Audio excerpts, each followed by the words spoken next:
Long before massive star destroyers patrolled hyperspace lanes, before clone troopers manned capital ships, and before the Empire reigned over the stars, the galaxy was a fractured place. There was no Republic Navy, no unified military force at all. The earliest era of the Galactic Republic was one of diplomacy, of political alliances, and of hope. But hope alone wouldn't last, because in the galaxy, peace is never permanent. This is the story of how the Republic Navy came to be, from its earliest birth in a galaxy on the edge of chaos, to the conflicts, crusades, and reforms that would ultimately dissolve it for 1,000 years. And it all begins more than 25,000 years before the events of the Clone Wars. The Republic begins without a navy. When the Galactic Republic was founded in 25,053 BBY, it was a bold experiment in unification. Dozens and eventually hundreds of star systems came together with a shared vision of galactic peace and cooperation. It was revolutionary, a democratic alternative to the endless cycle of conquest and war that had plagued the early hyperspace era. But the Republic wasn't built with war in mind. In fact, it was built without a military at all. From the very beginning, the Republic was hesitant to form a standing army or navy. The scars of past interstellar conflicts still lingered, and the founders believed diplomacy should be the Republic's first and strongest weapon. For a time, that philosophy worked. But peace, in a galaxy as vast and diverse as this one, was always fragile. The Tionese War, the first spark. Roughly 1,000 years into the Republic's history, that fragility shattered. The Tionese War, around 24,000 BBY, marked a turning point. The honorable union of Desevro and Tion, a powerful rival civilization in the Tion cluster, posed a major threat to Republic expansion and influence. Unlike the Republic, the Tionese were militarized and unafraid to use force. The scale and coordination of the threat revealed a dangerous weakness. The Republic had no unified means of defense. Up until this point, the Republic relied on its member systems to provide local defense. Each world had its own fleets, its own laws, and its own responsibilities. But this fragmented system failed spectacularly when faced with a coordinated, aggressive opponent. So the Republic made a decision. For the first time, it would form a centralized military force, a true navy. The birth of the First Republic Navy. The First Republic Navy was born out of necessity, not ambition, and it wasn't just symbolic. It was operational, structured, and built to last. The Navy was headquartered at Forost, a strategic system home to the largest and most advanced shipyards in the Republic at the time. Forost became the industrial heart of the Navy.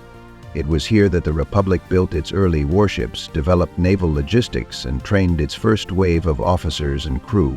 One of the most famous vessels from this era was the Gilagimar, a cruiser-sized warship that earned recognition during the expansionist era. Ships like the Gilagimar weren't just battle platforms, they were symbols of the Republic's newfound commitment to interstellar security. The Tionese War was eventually resolved, and with it the need for a large standing navy seemed to vanish. Around 23,900 BBY, the Republic Navy was disbanded, at least officially. But the lesson had been learned. A galaxy without a central defense force was vulnerable. The Navy's memory would live on in the decades to come, waiting to be reawakened. It's the Alsakan Conflicts, power, politics, and pressure. In the centuries following the Tionese War, the Republic faced a new type of challenge: internal rivalry. The Alsakan Conflicts, a series of 17 wars spanning thousands of years, were fought between the Republic centered on Coruscant and the powerful core world of Alsakan. Alsakan had its own vision for galactic leadership. It believed Coruscant was monopolizing power and sought to challenge its authority. These conflicts were long, drawn-out, and devastating, not just because of the firepower involved, but because they revealed the Republic's continuing reliance on ad hoc military formations. Both sides deployed massive battle fleets, but neither had the infrastructure to mount sustained, large-scale military campaigns. Instead, these wars became proxy battles, fought in the Outer Rim, across expansion territories, and in colonial skirmishes. Much of the naval warfare was carried out by light cruisers and patrol groups, sent to harass trade routes, disrupt communications, or secure strategic star systems.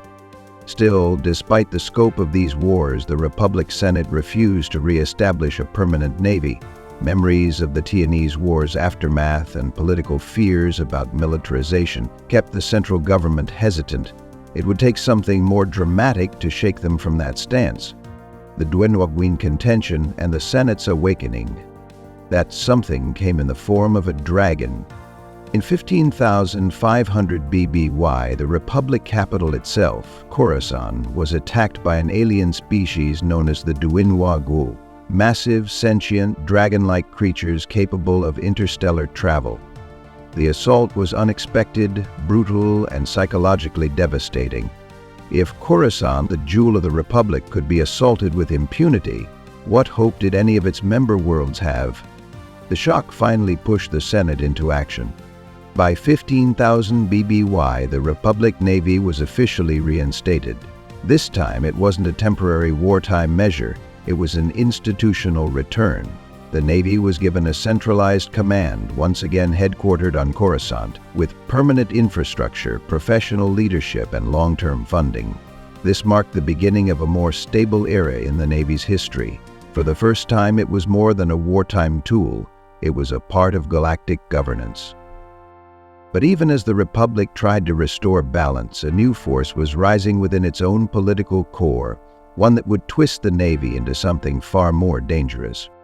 The Pius Dea Era, faith, firepower, and fear. In 11,987 BBY, a charismatic figure named Countess Bex I rose to the position of Supreme Chancellor. But Countess Bex wasn't just a politician, he was a high-ranking member of the Pius Dea, a religious movement that preached human supremacy and the purification of the Republic.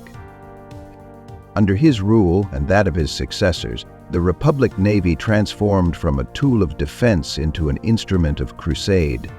What followed was one of the darkest and most controversial periods in the Navy's entire history. Over the course of more than a millennium, the Pius Dea-controlled Republic launched 34 galactic crusades, each one justified by religious dogma. The first crusade targeted the Hutts, but it didn't stop there. The Navy, once a secular peacekeeping force, became a weapon of religious extremism, used to subjugate, convert, or destroy any species or system deemed impure. Command structures changed. Fleet commanders were no longer chosen for strategy or experience, but for loyalty to the faith. Massive cathedral ships, ornate, religiously themed capital ships, became the new face of the Navy. These floating temples served both military and ideological purposes, carrying missionaries as well as munitions.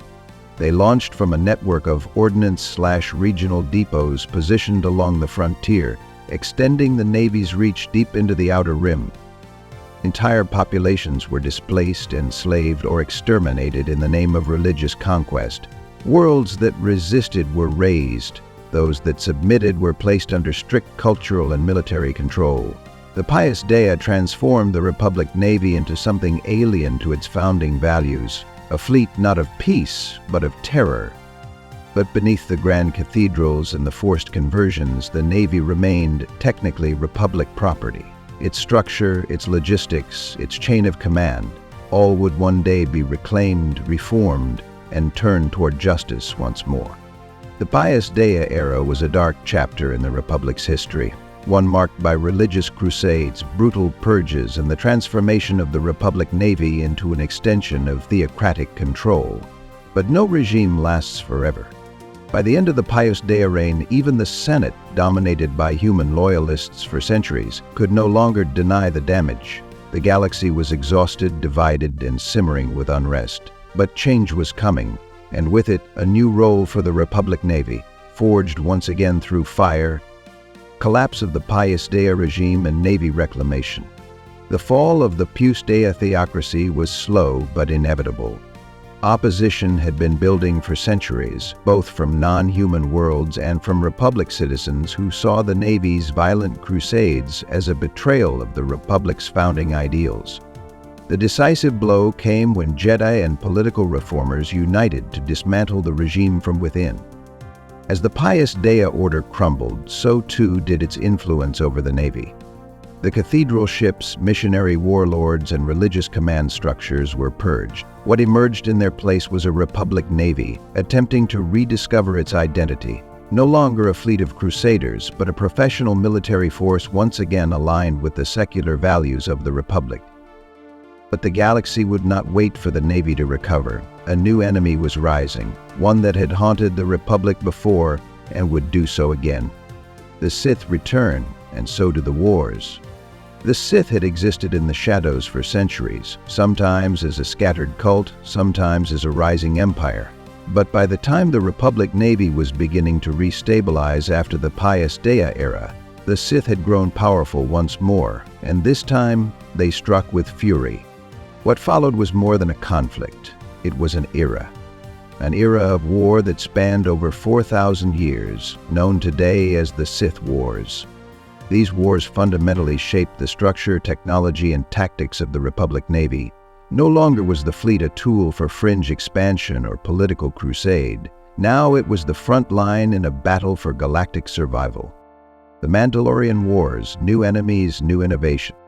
The first major campaign came during the Mandalorian Wars, a conflict in which the Republic faced not the Sith, but the warrior clans of Mandalore. The Mandalorians, bent on conquest, launched devastating attacks across the Outer Rim, forcing the Republic to respond. The Navy found itself in unfamiliar territory. The Mandalorians were unpredictable, mobile, and ruthlessly efficient in both space and ground combat. This demanded an evolution in Republic starship design and naval doctrine. Enter a new generation of warships, technological precursors to what would later inspire the Empire's star destroyers. Ships like the Interdictor-class cruiser and the Centurion-class battlecruiser became mainstays of the Republic fleet, offering a balance of firepower, armor, and hyperspace range. But this wasn't just a test of hardware, it was a test of ideology. Many within the Republic, especially the Jedi, hesitated to join the war. It was only when Jedi like Revan and Malak defied the Council and took command of Republic forces that the war effort turned. Under their leadership, Republic fleets pushed back against the Mandalorian advance, culminating in the devastating victory at Malachor V.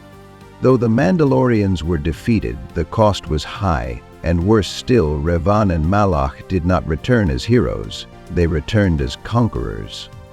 Jedi Civil War, fracture from within. The Jedi Civil War began not long after the end of the Mandalorian Wars, and it saw the Republic Navy caught between loyalty to the Republic and the reality that its former Jedi commanders had declared themselves Sith Lords. Revan's Sith Empire, armed with stolen Republic ships and technologies, launched a lightning campaign that devastated Republic defenses.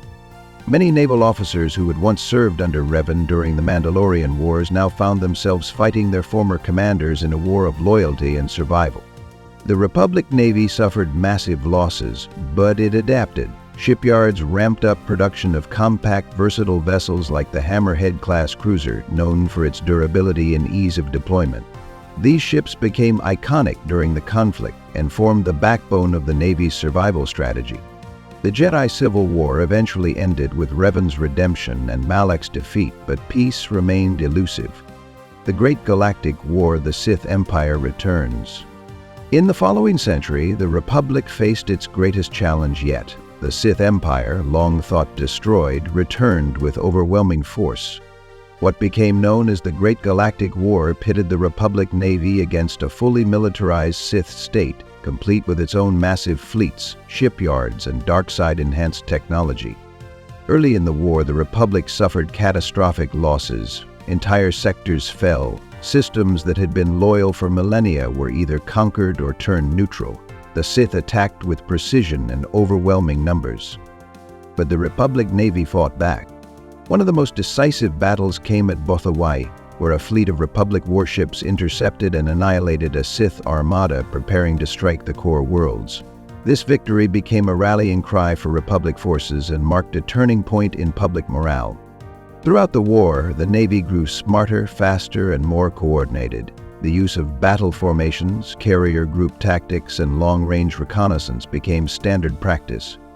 The Navy also worked more closely with the Jedi than ever before, establishing joint command structures to ensure swift responses to Sith movements.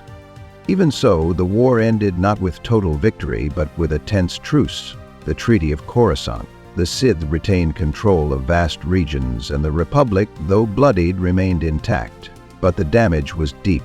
The galaxy was tired of war, and soon it would face yet another internal reckoning. The new Sith Wars, endless conflict and galactic collapse. After the Great Galactic War, the Sith did not disappear. Instead, the Republic found itself embroiled in nearly 1,000 years of intermittent warfare known as the New Sith Wars. These wars were less a single conflict and more a series of endless uprisings, coups, invasions, and collapses, draining the Republic's willpower and its economy. The Republic Navy, once mighty, was now stretched thin, underfunded, and politically restricted. Commanders were rotated frequently. Shipbuilding slowed. Public support for a centralized navy began to erode. Yet even under these conditions, Republic forces fought bravely across the galaxy, often side by side with the Jedi in desperate attempts to hold the line. It was during this era that naval warfare devolved into brutal attrition. Grand strategies gave way to reactive skirmishes and desperate defensive actions. Local sector fleets grew more independent, and many began acting as sovereign militaries, loyal more to their planetary governments than to the Republic itself. Ultimately, the new Sith Wars left the Republic in tatters. What little unity remained was held together by the Jedi, who bore the brunt of the conflict and its cost. And so the galaxy stood at a crossroads. The Ruusan Reformations, the end of the Republic Navy.